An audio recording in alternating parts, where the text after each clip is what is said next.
let's have a look at reciprocal functions. So 1 over. How do we do it? Again, we look at the original curve and the things we look for. Okay, if the original function's equal to 0, then when I turn it upside down, I'll get probably a vertical asymptote. But it definitely won't exist because you can't have 1 over 0. So here's random. You like today's random curve? I tried to come up with a curve that's got every possible feature I could think of. It's got a horizontal asymptote, it's got a vertical asymptote, x-intercepts, y-intercepts, and so let's see how we go. So all of these x-intercepts, if I'm going to turn this curve upside down, they will become vertical asymptote. Now, the reverse then will be true. So if the function is approaching infinity, it's like a vertical asymptote, then when I turn it upside down, the new one will approach 0. So the asymptotes will become x-intercepts, sort of. Right? Sort of. So here we have a vertical asymptote. Turn it upside down, it's actually going to be a point discontinuity. Now this is the source of much argument amongst people, whether it does or doesn't exist. I maintain it doesn't exist, because if it wasn't in the domain of the original function, how could you substitute it into 1 over that function? Because you can't substitute it into the function. Whereas other people look at it and say, oh no, but look, it cancels and it works. So much debate. I say point discontinuity there, and I'm, as you know, I'm right. So,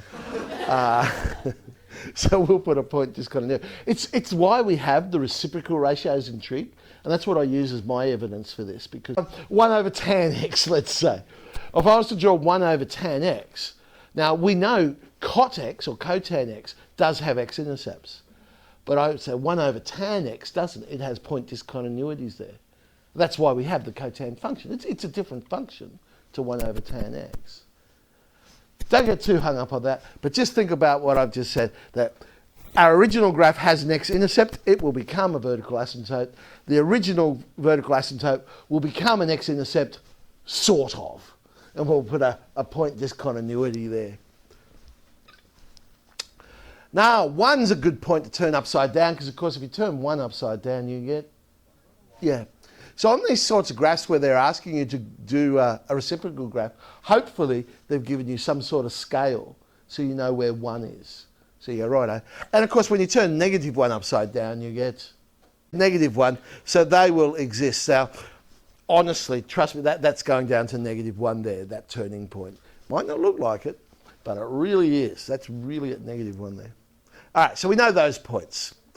Horizontal asymptote. Well, I'm turning that upside down as well.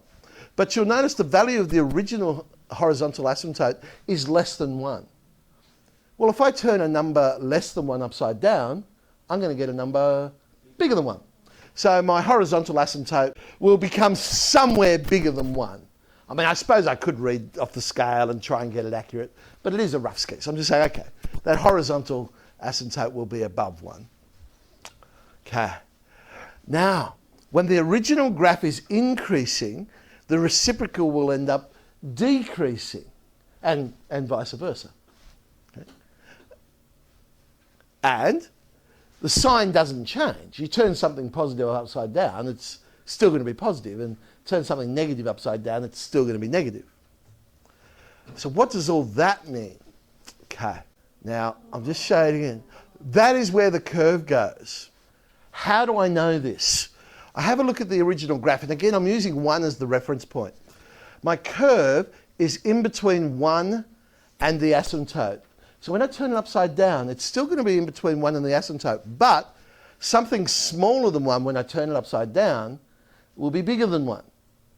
So I know the curve will be in this pink region because that's above y equals 1, but it won't go past the asymptote because the original graph didn't go past its asymptote.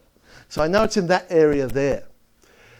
Now, when I look between 1, all the curve here until we get to the vertical asymptote is above 1.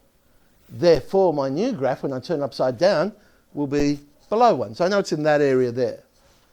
There's my x-intercept, sort of. But then Now, when I say above, I'm not meaning bigger here. I mean visually to look at it. My graph is above the -1, so it went below, and then over here it's below, so it went above. And I'll keep going along and just doing that. It was below, goes above.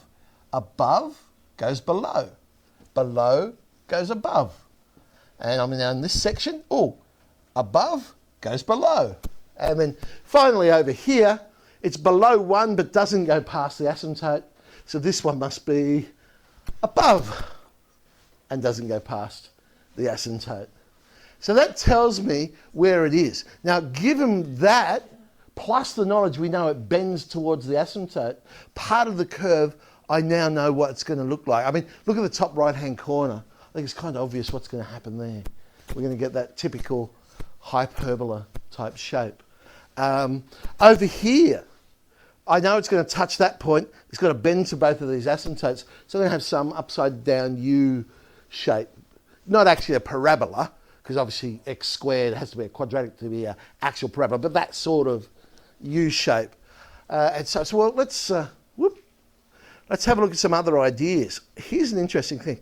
If you look at the derivative of 1 on function x, so I'd go, well, minus the derivative on the function squared. So the original graph, where it had a stationary point, its derivative would have been 0. Now look at the derivative of this new graph. I've got minus the derivative of the old graph on top. So it's also going to be 0. So the derivative of the reciprocal graph is also 0. What that means is stationary points, the x values anyway, are maintained.